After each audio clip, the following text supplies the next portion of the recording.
신약성경 마태복음, 소망으로 사는 사람, 오늘 주제 성구가 되는 마태복음 13장 44절로 46절의 말씀까지를 찾으신 후에 우리 다 같이 한 목소리로 합독하도록 하겠습니다. 이 계시의 말씀을 합독하실 때 살아계신 하나님의 음성을 들을 수 있기를 원합니다. 같이 받들어 읽겠습니다. 시작. 천국은 마치 밭에 감추인 보화와 같으니 사람이 이를 발견한 후 숨겨두고 기뻐하여 돌아가서 자기의 소를 다 팔아 그 밭을 사느니라. 또 천국은 마치 좋은 진주를 구하는 장사와 같으니 극히 값진 진주 하나를 발견하며 가서 자기의 소유를 다 팔아 그 진주를 사느니라. 아멘, 아멘. 제가 잘 아는 한 목사님이 계십니다. 그 목사님은 평생 소원이 남북 통일이에요. 우리의 소원은 통일. 제가 2부 때 이 노래 부르니까 우리 중고등부 학생들이 헐, 저거 무슨 노래지?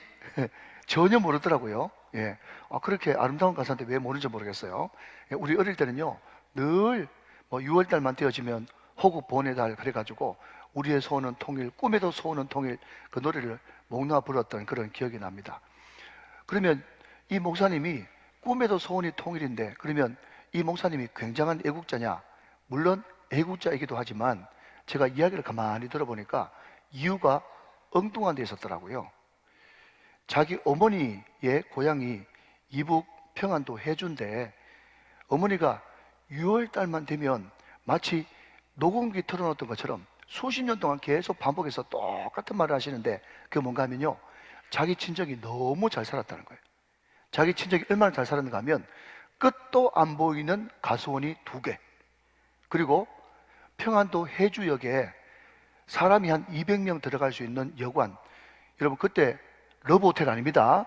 그냥 여관이 2개, 그리고 그 당시에 그 집이 잘 사느냐 못 사느냐의 척도는 집에 전축이 있느냐 없느냐, 그것이 판가름되는데 자기 집에 전축이 2개, 이 집은 다 2개라. 가수원도 2개, 여관도 2개, 전축도 2개, 다 2개인데, 그런데 갑자기 6.25 사변이 뻥 터져버리니까 말이죠, 나라가 막 혼란스러워지면서 우리 집도 남한으로 피난 가야 되겠다 하고는 갑자기 피난을 내려와가지고 며칠 피해 있다가 다시 올라가야 되겠다 싶은데, 그 순간에 휴전선이 쳐질 바람에 다시는 고향으로 못 돌아가게 됐는데, 그때 자기 어머니 나이가 19살 돼가지고 시건이 멀쩡한 나이였다는 겁니다. 그런데 어머니가 늘 녹음기처럼 반복하는 말이 뭔가 하면, 그 끝도 안 보이는 가수원 있죠?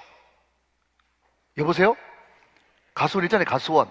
가수원 한 켠에 자기가 뚜렷하게 그 장소를 기억하는데, 거기에 목사님의 외할아버지, 그러니까 어머니의 친정아버지가 땅을 깊이 파고 거기에 그 안에 물건에 전혀 손상이 없도록 나무 박스 같은 것을 만들어가지고 거기에 자기 집에 있는 여러분, 가수원 2개, 여관 2개, 얼마나 부자겠어요. 그 엄청난 은금 폐물을 가수원 한 켠에 땅에 파묻은 곳을 자기는 다 알고 있다는 거예요. 그런데 이게 상당히 신빙성이 있는 게, 엄마가 정신이 멀쩡할 때도 그 이야기, 정신이 오락가락할 때도 그 이야기를 독일하게 했는데, 정확하게 그 시점과 그 지점을 정확하게 이야기하고 있는 거 보면 반드시 거기에 묻혀있기는 묻혀있는 모양이에요. 그래서 이 목사님이 왜 남북 통일을 원하느냐, 말 안 해도 아시겠죠? 하루속히 남북 통일돼가지고 거기 한번 파보려고, 이 꿈에도 그리는 소원이 통일이라는 거예요. 여러분, 제가 왜 설교서두에 이런 쓸데없는 말 비슷한 것을 했는가 하면, 여러분 6.25가 언제입니까? 지금으로부터 100년도 아닙니다. 여러분, 지금부터 73년 전이에요. 73년 전, 70년 전이란 말이에요. 그때도 뭐죠? 어떻게 하든지 내 재산을 안전하게 보관할 수 있는 유일한 길은 땅을 파고 거기에 그것을 묻어두는 것이다. 100년도 안 되고 70년밖에 안 됐는데, 자, 여러분, 오늘 우리가 살펴보고 있는 이 천국 보화의 비유는요, 지금으로부터 수천 년 전에 이스라엘 땅에서 이뤄진 일입니다. 여러분, 이스라엘은요, 지형적으로 보면 아프리카와 아시아의 그 통로 가운데 있었기 때문에 그때 수많은 외세 침입과 전쟁이 있었어요. 그래서 그 당시에 팔레스타인 사람, 이스라엘 사람들은요, 재산을 가장 안전하게 보관하는 방법, 그러면요, 땅에 묻어야지 무슨 소리야. 그게 너무나 당연하게 여겨졌던 그들의 문화였어요. 그러니 여러분, 성경이 절대로 문화를 소홀하게 생각할 수 없는 것은 그 문화를 알아야 그 배경을 정확하게 알 수가 있다는 거죠. 지혜로우신 우리 예수님, 그 당시에 누구든지 다 알았던 보편적인 문화를 배경으로 천국이 어떤 곳이고 천국이 실질적으로 우리 삶 가운데 어떻게 벌어지느냐, 그것을 정확하게 알려주는 똑 부러지는 말씀이 마태복음 13장의 천국 보화의 비유다 하는 것입니다. 여러분, 오늘은 성만찬을 베푸는 그런 성만찬 주간이기 때문에 시간이 많지 않습니다. 그래서 오늘은 질문 3가지에 답 3가지를 하면서 오늘 말씀을 잘 정리해 보도록 그렇게 하겠습니다. 자, 여러분, 지금 잘 집중하고 계신데 우리 사랑하는 유년부, 잘 들으면 목사님이 선물 줄 거예요. 네, 너무너무 아름다웠어요. 네, 여러분, 첫 번째 질문은 이것입니다. 자, 앞에 자막 한번 보실까요? 첫 번째 질문은요, 왜 하필이면 밭인가 하는 겁니다. 여러분, 보화가 산에 묻을 수 있지도 않겠어요, 그죠? 또 아니면 다른 특정한 곳에 묻을 수도 있지 않겠습니까? 예를 들면 동굴 같은 데 말이죠. 그런데 오늘 천국은 마치라고 시작되어지는 이 천국 비유장에 그 보물이 밭에 묻혀 있다, 그렇게 이야기하는 굉장히 중요한 포인트가 있습니다. 여러분, 오늘 본문을 이렇게 시작하죠. 천국은 마치, 그럽니다. 여러분, 천국이라고 하는 이 말을 5글자로 바꾸면 하나님의 나라예요. 그러면 하나님의 나라가 무엇인가? 천국이 무엇인가? 라고 할 때 항상 여러분, 신학적으로 좀 어렵지만 우리 성도님들은 여러 차례 들었기 때문에 기억하실 겁니다. 하나님의 나라 천국, 그러면요, 이런 단어가 등장합니다. 이미와 아직이라고 하는 단어 말이죠. 무슨 말입니까? 예수님이 2000년 전에 이미 오셨죠. 예수님의 초림이라고 부릅니다. 그죠? 이미 예수님이 오셨지만 그럼에도 불구하고 우리 주님이 아직 재림 안 하셨죠. 그러니까 우리는 지금 어디에 살고 있는가 하면 하나님의 나라 천국의 본질이신 예수님이 이미 오셨지만 아직 안 오셨기 때문에 우리는 지금 이미와 아직의 긴장 상태에 있다, 그렇게 이야기를 합니다. 여러분, 이미와 아직이라는 것이 하나님의 나라의 굉장히 귀한 개념이니까 꼭 마음에 좀 염두를 두시죠. 자, 여러분, 한번 따라 볼까요? 이미와 아직. 예, 이미와 아직. 하나님 나라 그러면 항상 따라 나오는 것이요, 이미와 아직. 영어로 하면 already but not yet. 이미와 아직의 개념 사이에 있다. 이것이 항상 하나님의 나라 천국의 중요한 신학적 개념이옵시다. 그런데 여러분, 천국이라 그러면 우리가 두 번째 꼭 알아야 될 것은 뭔가 하면 천국은요, 장소 개념이 아니라 통치 개념이다. 이것 또한 알아야 됩니다. 자, 우리 사랑하는 유년부 초등부에게는 대단히 미안해요. 그렇지만 잘 들으면 이게 굉장히 보약이 된단 말이에요. 자, 여러분, 한 번 더 따라 하시면 좋겠습니다. 천국은 장소가 아니라 통치 개념. 이것을 여러분, 항상 하나님의 나라 천국을 떠올릴 때 제일 먼저 생각해야 되는 2가지 주제죠. 하나는 이미와 아직, 두 번째는 장소가 아니라 통치 말이죠. 물론 여러분, 우리는 이 세상을 마감하고 주님께서 예비하신 천국에 들어갑니다. 물론 우리가 들어갈 장소적인 천국이 분명히 있습니다. 그러나 그럼에도 불구하고 그 천국이 아무리 여러분 수정길이고 다이아몬드 집으로 화려하게 장식됐다고 할지라도 거기에 하나님 나라의 본질 되시는 누가? 예수님, 하나님이 안 계시면 그것이 언제까지 천국에 될 수가 있겠어요? 그러나 여러분, 우리는 찬송을 부르죠. 높은 산이 거친 들이 초막이나 궁궐이나, 그럼에도 불구하고 내 주 예수 모신 곳이 그 어디나 하늘나라를 이룬단 말이죠.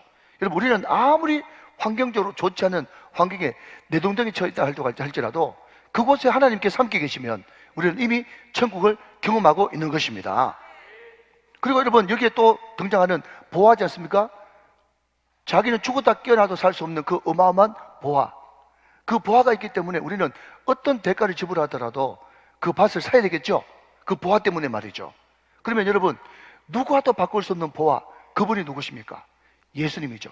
그러니까 여기에 등장하는 천국도 예수님이고 여기에 등장하는 보화도 성자 하나님 예수님을 가르친단 말이죠. 그런데 중요한 것은 그 보화 천국이 어디 있는가 하면 밭에 있단 말이죠.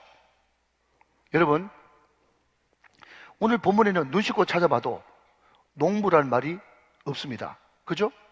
그런데 많은 사람들이 농부가 밭을 매다가 라고 어릴 때 다 주일학교 때 이 본문을 들어봤을 거예요. 근데 그것도 틀린 것이 아닌 게 이 당시에 직업의 90% 이상은 농부였어요. 농부는 두 가지 종류가 있죠. 하나는 자기 땅에 경작해 먹는 농부가 있고, 다른 사람 땅을 빌려서 농사를 지어주고 난 뒤에 소출이 나오면 임대료 얼마를 곡식으로 갚는 그런 소작농이 있었습니다. 자, 그러면 오늘 본문에 등장하는 그 농부는 자기 땅일까요? 아니면 남의 땅에 농사를 짓는 소작농일까요? 소작농일 가능성이 100%이죠. 근데 이 소작농이 열심히 밭을 가꾸는, 밭을 일구는 와중에 뭔가 철커덩 하면서 뭐가 걸리는 게 있는데, 이게 뭐지 하면서 그 땅을 깊이 넓게 파보니까 거기에 자기는 생전 한 번도 본 적이 없는 엄청난 보화를 발견한 것이죠. 그 보화를 발견하고 난 뒤에 숨겨두고 기쁨으로 뛰어와서 자기의 소유를 다 팔아서 그 밭을 샀다 하는 것이 오늘 본문의 골자 아니겠습니까? 근데 여러분, 우리가 비유를 해석할 때 분명히 알 것은 항상 비유의 초점은 하나입니다. 똑똑한 사람들, 특별히 가방끈 긴 사람들이 오늘 이 비유를 보면서 어떻게 이야기하는가 하면, 목사님, 그거 너무 비윤리적 아닙니까? 또 까마귀를 또 먹는 거예요. 뭐가 비윤리적입니까? 이 사람이 만약에 목사님이 이야기하신 대로 소작농이 맞다면 그 주인한테 당신의 땅에서 보화를 발견했으니까 당신 거 아닙니까? 하면서 갖다 줘야 그게 윤리적이죠. 이런 이야기하면 또 말도 못하고 입을 꾹 다물고 있는 거예요. 자, 근데 여러분, 항상 우리가 성경을 해석하고 성경을 우리가 묵상할 때 격까지 붙들고 하면 안 됩니다. 이 굉장히 중요한 성경 해석의 원리예요. 예를 들면 월요일 날 낮 12시에 우리 장로님을 만나기로 했다라고 성경에 한 구절 나왔다고 치십시다. 그러면 여러분, 많은 사람들이 그냥 성경을 깊이 판다고 12시 여기에 막 동그라미를 5개 쳐가지고 12시 이게 무슨 뜻일까? 하면서 12시에 집중하면 여러분 성경을 잘못 해석하고 이단으로 빠질 가능성이 상당히 농후해요. 여러분, 성경 전체 문맥으로 봐야 되는 겁니다. 그러니까 여러분, 12시가 포인트가 아니고 장로님을 만난다가 포인트예요. 그보다 더 깊은 진의는 장로님을 왜 만나냐? 그게 포인트가 있는 것이지 12시에 포인트가 있는 것이 아닙니다. 자, 다시 오늘 본문으로 돌아와서 여러분, 이 사람이 정말 남의 밭을 갈아먹는 소작농이 맞다면 그 보화를 발견했을 때 그 주인한테 갖다 주는 것이 맞죠. 그게 윤리적이죠. 그러나 여기서 이야기하는 여러분 핵심 포인트는 내가 인생을 살면서 어떤 존귀하고 정말 귀한 것을 발견했다면 그것은 절대로 양보할 수도 없고 나눌 수도 없고 목숨을 걸더라도 그것을 침노해서라도 그것을 차지하겠다고 하는 열망이 있는 사람이 그 천국 하나님 나라를 가질 수 있다. 여기에 포인트가 있는 거예요. 이것을 여러분 구약의 예를 찾는다면 누군가 하면 야곱이 어떻게 하든지 장자권을 차지하고자 했던 그 열망과 일맥상통되어 있는 그런 개념이라고 볼 수 있는 거죠. 이해가 되시면 아멘 하시기 바랍니다. 아무튼 여러분, 이 보화 천국이 여러분 어디 있었는가 하면 밭에 있었다는 거죠. 왜 이 개념이 중요한가 하면요, 농부에게 있어서 밭은 뭡니까? 일상이요, 일터인 것입니다. 우리가 여러분 천국을 발견하는데, 여러분 우리가 천국을 누리는데 그 누림과 그 발견을 어디서 해야 되는가 하면 어디 여러분 기도원에서, 어디 천상에서, 어디 여러분 신령한 곳에서 천국을, 보화를 발견하는 것이 아니라 내가 일하는 일터와 일상과 삶의 현장에서 천국을 발견해야만 된다는 것이죠. 사랑하는 여러분, 여러분 일터가 천국을 발견하는 복된 삶의 현장이 되시기를 주님의 이름으로 축원합니다. 여러분, 이것을 바꿔 말하면요, 제가 아까 말씀드릴 때 천국은 장소 개념이 아니라 통치 개념이라고 말씀을 드렸습니다. 여러분, 우리는 이미 예수를 믿었습니다. 이 세상에서 가장 큰 기적 중의 기적은 내가 예수 믿고 내가 구원받았다는 것이고, 이 세상에서 가장 큰 기적은 하나님이신 성령께서 내 안에 들어와 계신다는 사실입니다. 믿으시면 아멘. 성령께서 내 마음속에 들어와 계시기 때문에 이미 나는 하나님께 통치받는 하나님의 나라, 걸어다니는 하나님의 나라인 것이에요. 사랑하신 여러분, 우리가 이 개념을 알지 못한다면 우리의 일터, 우리의 일상은요, 마지못해 억지로 죽지 못해서 밥 먹고 살라 하니까, 내 코가 석자니까 억지로 다니는 것이 나의 일터와 일상이 되어버립니다. 여러분, 그 사람이 어떻게 천국을 누릴 수가 있겠어요? 여러분, 우리의 일터와 일상은, 우리의 밭은 그런 것이 아니고, 우리가 걸어다니는 하나님의 나라로, 우리가 가는 곳마다 하나님을 대적하고 하나님을 반대하고 하나님을 여러분 대적해서 얻은 그곳을 이미 하나님 나라인 내가 가서 그곳을 하나님 나라로 바꾸고 하나님의 나라로 변화시키고, 거기에 여러분 이미 가치 있는 하나님의 나라, 예수 믿는 그런 직장 동료들과 힘을 합쳐서 연합하여서 그곳을 완벽하진 않지만, 완전하진 않지만 점점 하나님의 빛이, 하나님의 통치 방식이, 하나님의 생활 방식이 그 땅 가운데 이루어지는 거룩한 일상, 일터, 밭으로 만들어야 되는 사명이 오늘 우리들에게 있다는 것입니다. 믿으시면 아멘 하시기 바랍니다. 여러분, 제가 어떤 칼럼을 보니까요, 그 미국의 금문교를 비롯해가지고 큰 다리가 많잖아요. 이런 부산 가도 광안대교가 있죠. 거기에 다 요금을 내지 않습니까? 그런데 그 요금을 받는 사람이 말이죠, 제가 아는 어떤 목사님이 금문교를 지나가는데 요금을 받는 어떤 사람이 요금을 받는데 얼굴에 전혀 표정이 없어. 근데 이분이 옛날에 강남을 좀 가봤던 모양이죠. 그러니까 저한테 어떻게 표현하는가 하면, 그 요금을 받고 돈을 내주는 사람 얼굴 표정이 말이죠, 저 서울에 여러분 강남역 4번 출구에 가면요, 그 명함을 돌리는 사람이 있어요. 그 명함. 근데 그 명함에 보면요, 뭐라고 적혀있는가 하면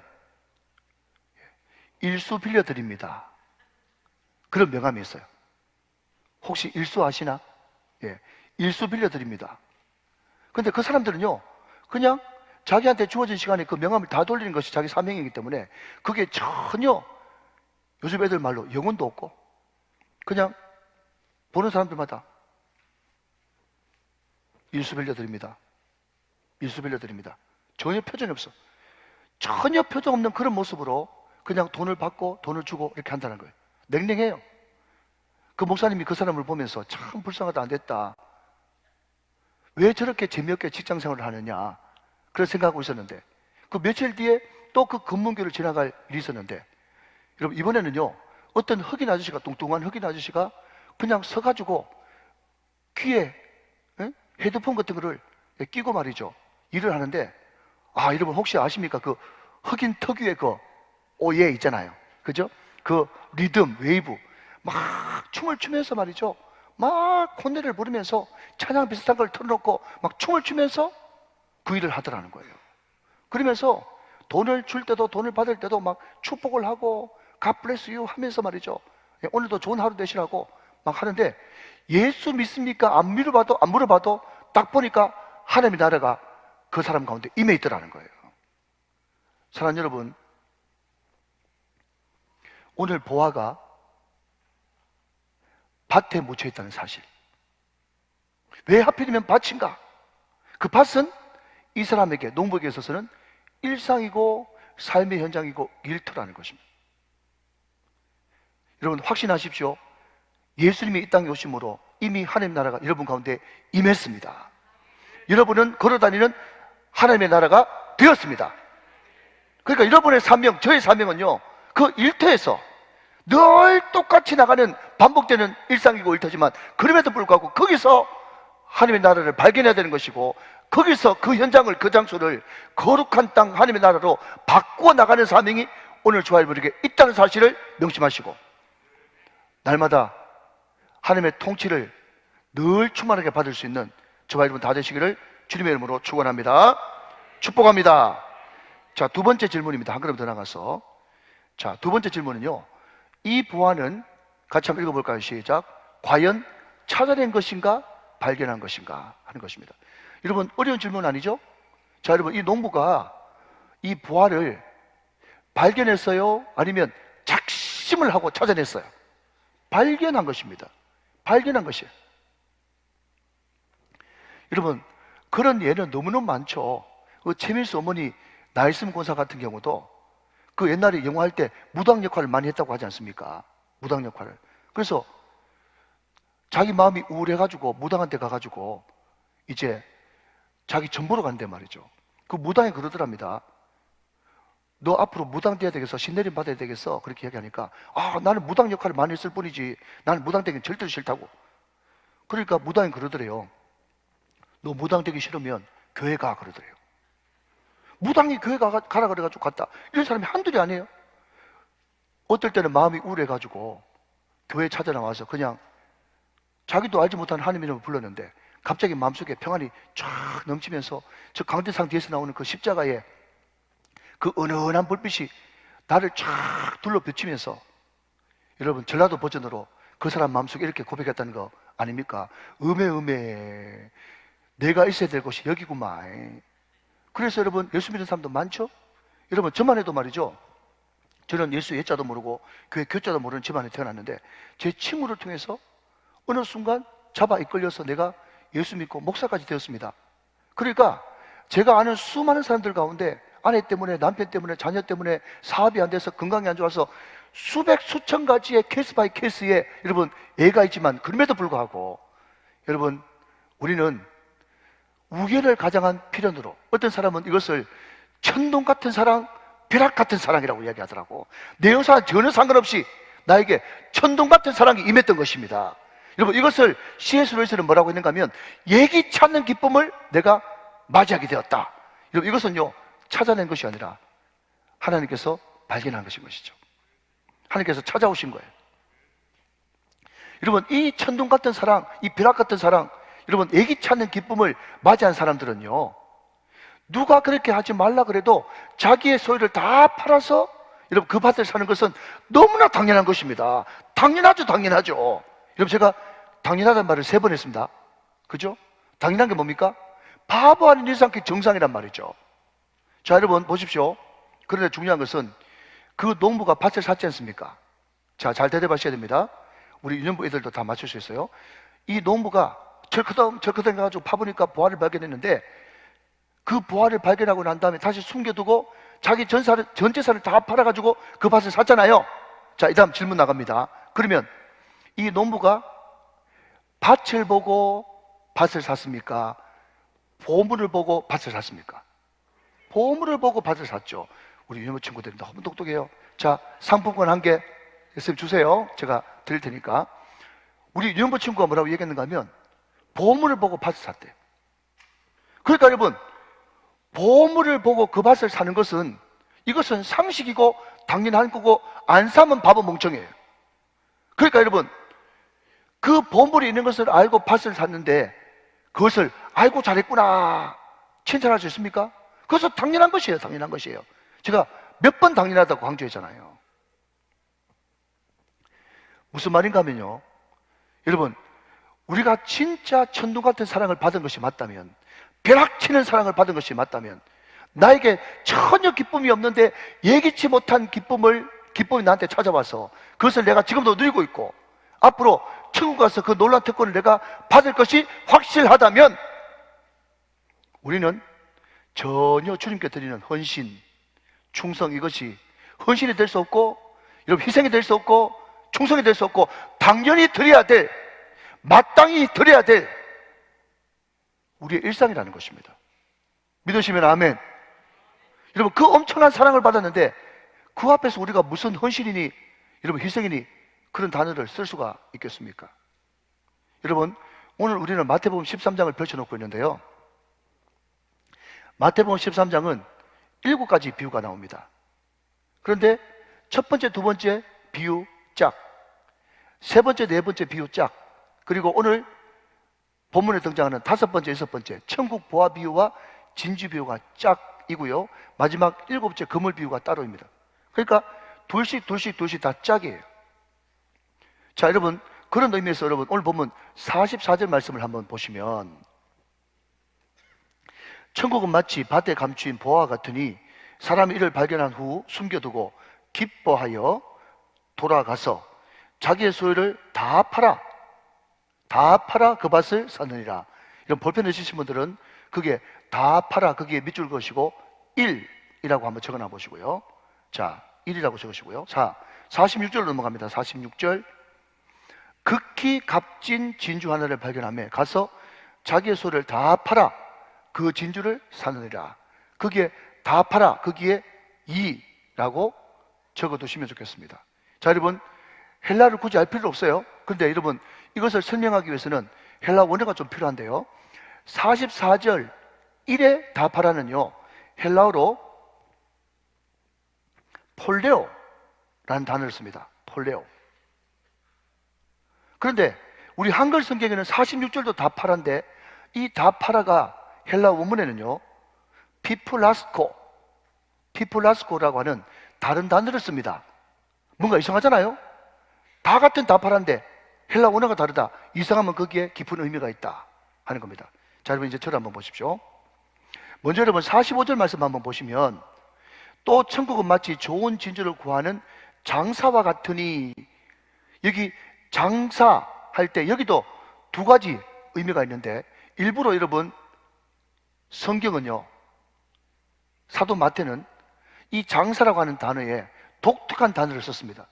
장사가 두 가지인데, 하나는 점포를 차려놓고 고정된 곳에서 장사하는 장사가 있고, 배를 타고 다니면서 무역하는 무역이 있잖아요. 그런데 오늘 45절에 등장하는 장사는요, 무역이라고 하는 단어입니다. 무역을 가르치는 단어예요. 이런 무역이 뭡니까? 여기서 싼 물건을 사가지고 저기에 비싸게 팔고, 또 여기서 싼 물건을 사가지고 여기 비싸게 팔고, 그렇게 해서 왔다 갔다 하면서 여러분 부를 축적하는 것이 무역입니다. 그런데 여러분, 오늘 여러분 이 무역하는 사람은요, 어떤 무역을 하는가 하면 진주를 사가지고 파는 진주 전문가 장사입니다. 그런데 이 진주 전문가 장사가 왔다 갔다 하면서 평생 진주만 만졌던 사람인데, 어떤 진주를 딱 하나 발견했는데 그 진주가 너무 좋은 진주야. 그러니까 여러분 46절에 있는 피플라스코라고 하는 이 단어는 어떤 단어인가 하면요, 자기가 가지고 있는 전부를 다 팔아가지고, 심지어 이때까지 자기가 하고 있는 그 무역업, 그것을 다 접고 자기가 가지고 있는 배까지 싹 다 팔아서 그것을 살 정도로 몰빵하고 올인하는, 그때 쓰는 단어가 피플라스코라고 하는 단어라는 거예요. 그러면 44절에 나오는 폴레오라고 하는 단어는요, 계속 사고팔고 하는 그 행위, 상행위가 계속 진행되어지는 상태를 가르칠 때 폴레오라고 하는 단어를 쓰고 말이죠. 그러니까 여러분, 이 말이 무슨 말인가 하면요, 우리 주님이 참 믿기지 않게도 저와 여러분을 가장 좋은 극상품 진주로 여겨주신다는 겁니다. 여기에 여러분 놀라운 진주 비유에 비밀이 여기에 감춰져 있어요. 피플라스코라고 하는, 여러분 이 단어가 또 어디 쓰는가 하면 로마서 7장 14절 말씀에 쓰였는데, 로마서 7장 14절 말씀 보시면, 우리가 율법은 신령한 줄 알거니와 나는 육신에 속하여 제 아래 팔렸도다 할 때, 이 팔렸도다가 피플라스코라고 하는 단어입니다. 무슨 말인가 하면요, 하나님은 우리를 하나님의 형상대로 만드셨는데, 우리가 죄를 지음으로 말미암아서 우리는 공중권세 잡은 마귀에게 우리 영혼이 팔렸어요. 우리는 마귀에 속한 자가 됨으로 말미암아서 우리는 꼼짝없이 지옥으로 가게 될 그런 운명과 그런 환경에 처해지게 되었다는 것입니다. 그런데 하나님의 형상으로 지음받은 우리를, 자기의 형상대로 지음받은 우리를 지옥을 안 보내시려고, 너 지옥 가는 거 도무지 내가 못 보겠다, 네 지옥 가는 대신에 내가 대신 지옥 가마, 내가 대신에 네 죄를 모두 속량해 주마, 구속해 주마, 그런 예수님의 사랑으로 우리 주님께서 십자가에 매달려 피와 물과 생명을 다 아낌없이 우리를 위해서 올인하고 몰빵하심으로 우리를 구속하셨다는 것입니다. 자기의 전부를 다 바쳐 마귀에게 팔리고 지옥에 팔린 저와 여러분을 구속, 곧 제3, 그의 피값으로 우리를 사셔서 우리를 구원하셨다는 거예요. 저와 여러분 도무지 여러분 이것은 상식에도 안 맞고 믿기지 않겠지만, 성령께서 오늘 이 시간 성령으로 말미암아 저와 여러분에게 이 말씀, 이 복음의 메시지가 믿어지게 되시기를 주님의 이름으로 축원합니다. 믿어주셔야 되는 거예요. 믿어주셔야 되는 거예요.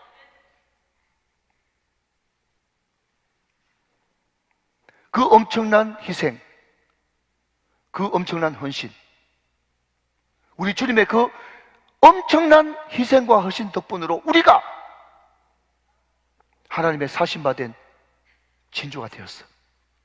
우리가 그 사실을 알면 알수록 여러분, 우리는 우리 자신의 욕심, 우리 자신의 주장, 우리 자신의 내 생각들, 그런 것들을 계속 내어놓고 하나님의 것으로 계속 우리 인생은 내 건 팔고 하나님의 것으로 사고, 내 건 팔고 하나님의 것으로 사는, 여러분, 이것을 어려운 말로 성화라고 부르고요.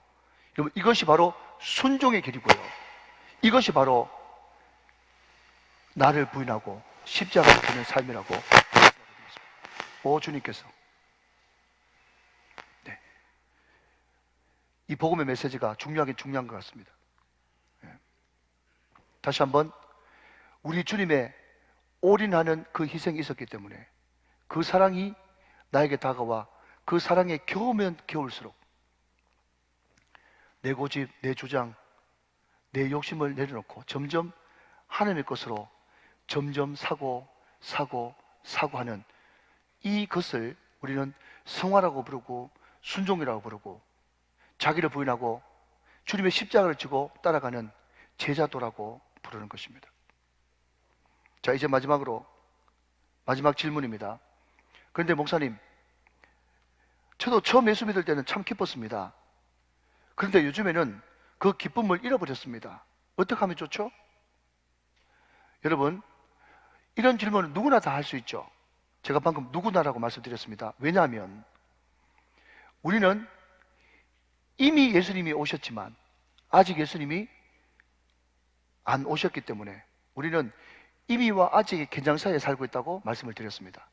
그게 우리가 처한 현실이죠. 우리가 완성된 하나님의 나라로 나갈 때 우리는 눈물 골짜기와 사망의 골짜기를 많이 겪고 경험하게 됩니다. 그 눈물과 고통과 한숨, 그 골짜기를 지나는 동안에 우리는 기쁨을 순간 잃어버릴 수도 있고, 어떨 때는 너무 고난을 심해서 그 기쁨이 압사, 마치 죽은 것처럼 사망한 것처럼 보이는 그런 삶도 경험하게 된다는 것입니다. 그렇다면 여러분, 우리가 이 기쁨을 어떻게 하면 회복할 수 있을까요? 여러분, 성경은요, 기쁨을 회복하는 그런 책입니다. 왜냐하면 누가복음 15장에 탕자가 돌아왔을 때 아버지가 잔치하면서 우리가 함께 즐기자. 여러분, 구원의 감격이 회복되어지면 기쁨이 회복되어지는 것입니다. 할렐루야. 요한계시를 보면요, 어린 양의 혼인 잔치가 등장하지 않습니까? 잔치라고 하는, 결혼이라고 하는 그 개념으로 창세기부터 또 요한계시록이 다 끼어집니다. 그것은 바로 잃어버린 기쁨의 회복을 강조하고 있는 것이죠. 자, 그렇다면 여러분, 어떻게 기쁨을 회복할 수 있겠는가 하는 것이죠. 여러분, 간단하게 두 가지를 말씀드립니다. 첫 번째는요, 우리가 그 기쁨을 회복하기 위해서는요, 대가를 지불하는 것이 반드시 필요합니다. 여러분, 잘 들어보십시오. 보화를 발견했다는 것하고, 잘 들어보십시오. 보화를 발견했다는 것과 그 보화가 내 것이 되었다고 하는 것은 엄연한 차이가 있습니다. 그 보화를 아무리 발견해도 내 것이 되는 것하고는 별개 문제죠. 그 보화가 내 것이 되기 위해서는 반드시 대가 지불이 필요하다는 것입니다. 그래서 여러분, 시편 말씀에도 갈라디아에서도 눈물을 뿌리며 씨를 뿌리는 자는 기쁨으로 단을 거두리라. 반드시 그것이 내 것이 되기 위해서는 대가 지불이 필요함을 성경에서는 곳곳에서 말하고 있다는 거예요. 그럼 제가 어느 젊은 자매의 간증을 한번 읽어봤는데요, 이 자매는 중지자 가정에 태어나가지고 막 태생부터 모태찌든 모태 출신이에요. 그런데 고등학교 때까지 신앙생활 잘하다가 대학교 들어가면서 갑자기 신앙생활이 확 끊기고 다운이 되어지는 거예요. 점점 신앙이 나락으로 떨어지니까 나중에는 정말 하나님이 살아계신가 살아계시지 않는가 그것까지 의심하는 지경이 되어버렸어요. 여러분, 신앙생활로 온 인생을 살아오다가 갑자기 신앙이 확 끊겨버리니까 갑자기 우울증이 찾아오면서 하나님이 만약에 살아계시지 않는다면 내가 살 이유가 어디 있겠느냐, 그렇게 생각될 정도로 심각한 지경까지 이르렀습니다. 그때 부모님의 기도가 있었던지 이 자매가, 하나님, 제가 1년 동안 하나님이 살아계시다고 치고, 잘 모르겠지만 하나님이 살아계시다고 치고 내가 주님께 올인해 보겠습니다. 집중해 보겠습니다. 하나님, 1년 안에 꼭 하나님이 살아계심을 저한테 생생하게 보여주십시오. 그 기도 제목을 가지고 여러분 1년 동안 하나님이 살아계시다 치고 새벽 기도도 나가고 금요기도에 가서 부르짖고 여러분 큐티를 하면서 큐티에서 감동 주시는 대로 정말 마음에 급급지는 않았지만 그래도 하라고 한 것 하고 하지 말라는 것 하지 않고 순종하면서 한 걸음 한 걸음 어려운 발걸음을 옮기고 있는 그 와중에 여러분 1년도 채 안 돼서 이 자매가 여름에 대학부 수련을 가게 되는데 바로 거기서 성령 체험을 강하게 하게 되고 하나님이 정말 두 눈 시퍼렇게 뜨고 생생하게 살아계시다는 것을 경험하게 됐다는 것입니다. 사랑하는 여러분, 우리가 대가를 지불하고 하나님 앞에 매달릴 때 정말 이것은 결단코 둘이 나눴을 것도 아니고 내가 차지해야 되는 이 개인적인 문제라고 생각하면서 주님을 열망할 때 어느 순간 여러분 대가를 지불하는 발걸음이 옮겨지는 어느 순간 하나님의 나라가 내 마음속에 치고들으면서 잃어버렸던 기쁨을 회복하는 역사가 나타난다는 것입니다. 사랑하는 여러분, 다시 한번요, 결단코 보화를 발견했다는 것하고 그 보화가 내 것이 됐다는 것하고는 별개 문제입니다. 오늘 저와 여러분들이 그 보화가 내 것이 되기 위해서 눈물을 흘리며 씨를 뿌릴 수 있는 그런 대가 지불이 저와 여러분 가운데 충만하게 흘러 넘치게 되시기를 주님의 이름으로 축원합니다. 하나만 더 마지막으로 말씀드리면 여러분 히브리서 12장 1절 2절 말씀은 이렇게 말씀하고 있어요. 자, 앞을 보실까요? 이러므로 우리에게 구름같이 둘러싼 허다한 증인들이 있으니 모든 무거운 것과 응매기 쉬운 죄를 벗어버리고 인내로서 우리 앞에 당한 경주를 하며 무거운 것과 응매기 쉬운 죄를 벗어버리고 인내로서 우리 앞에 당한 경주를 하며 믿음의 주여 또 온전하게 하시는 이 예수를 바라보자. 그는 그 앞에 있는 기쁨을 위하여 십자가를 참으사 부끄러움을 개의치 아니하시더니 하나님 보좌 우편에 앉으셨느니라. 여러분 간단한 이야기 하나만 하고 마치겠습니다. 제가 오래전에 설악산 대청봉에 올라갔어. 여러분 대청봉 올라가는 여러 가지 루트가 있잖아요. 제가 제일 어려운 코스를 하나 딱 잡고 새벽에 일찍 일어나가지고 6시부터 산행을 시작하는데 한 6시간 정도 올라갔던 것 같아요. 그게 평균이라고 그럽디다. 예, 저보다 더 늦게 올라간 사람도 있고 또 산행을 늘 하시는 분은 훨씬 빠르게 올라가겠죠. 나는 지금 막 숨이 턱까지 이제 차가지고 도무지 못 올라가겠다 하면서 정상 바로 밑에서 헐떡헐떡 숨을 고르고 있는데 정상에 이미 올라갔다가 온 많은 사람들이 하산을 하는 거예요. 그때 제가 거의 그로기 상태가 돼가지고 싸가지고 간 그런 사과를 억지로 깨물어 먹으면서 제가 두 가지를 물어봤죠. 첫 번째, 얼마 남았어요? 얼마 남았어요? 첫 번째 질문. 두 번째, 거기는 좋습니까? 그 두 번째 질문이에요. 딱 올라가기 싫어요. 내 마음 같아서는. 그래서 얼마 남았습니까? 거기 좋습니까? 두 가지 물어보니까요. 이미 정상을 등극하고 생생하게 아직까지 88을 살아있는 등산 전문가들이 내려오면서 두 가지 답을 해주는데 첫 번째, 얼마 안 남았다. 첫 번째 대답. 두 번째, 끝내준다. 올라가면 끝내준다. 이 두 가지 대답인 거예요. 그때 만약에 그 허다한 정인이 내려오면서 아이고 산 다 똑같이 올라가야 볼 거 없어, 올라가 봐야 볼 거 없어 그랬으면요 저는 거의 99% 포기했을 겁니다. 그런데 딱 두 마디, 그 정인들의 딱 두 마디, 얼마 안 남았어. 끝내죠. 그 말 듣고 다시 힘을 내가지고 우리는 올라갔죠. 정상을 등극해 보니까 정말 그 정상에서는 기쁨이 보통 넘더라고요. 사랑하신 여러분, 얼마 안 남았습니다. 주님 오실 때가 얼마 안 남았어요. 여러분, 수많은 구름같이 허다한 적인들이 우리들에게 몽동하여 치는 것은 너희들이 상상하는 것보다 더 끝내주는 곳이 천국이야. 거기 가야 돼, 거기 가야 돼. 할렐루야. 하나님의 통치를 지금부터 받고 지금부터 누리고 그 천국에 가면 끝내주는 그 천국, 주님이 다스리고 통치하시는 그 나라 천국, 하나님의 나라가 있어. 그것이 바로 너의 것이야. 믿음의 창시자여 온전케 하시는 이인 예수 그리스도 그분을 바라봅시다. 소망의 사람이 됩시다. 사랑하는 여러분, 끊임없이 주님을 바라보고 예수님과 동행하고 나는 죽고 예수로 사는 사람, 이 사람이 바로 소망으로 사는 사람인데, 그 사람에게 놀라운 천국은 우리 마음가운데서도 시작돼서 그 천국이 바로 내 것이 될 것입니다. 오늘 성만찬을 받는 저와 여러분, 우리 모든 다음 세대들이 이 천국 소망으로 가득 찬 복된 소망으로 사는 인생 다 되시기를 주 예수 그리스도의 이름으로 축원합니다. 축복합니다. 축원합니다.